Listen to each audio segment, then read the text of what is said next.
आया हूँ बच्चों को। हेलो गाइस, बच्चों को छोड़ने आया पापा। पापा बच्चों को छोड़ने आया है। पापा बच्चों को छोड़ने आया यहाँ पे स्कूल पे चुना भट्टी। देख लो,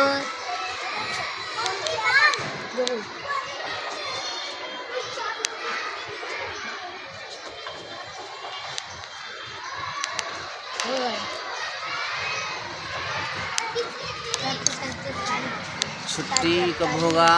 6 बजे। घर आ जाओगे ना अपने आप? हाँ। पापा को तंग मत करो ना आप। हाँ।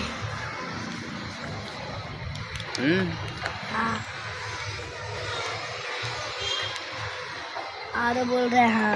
आरो बोल रहे हैं। देखो गाइस, नया बैग किया मेरा पापा आज, वो भी लाल कलर का। देखो मेरे को पापा ब्लू कलर का किया है। देखो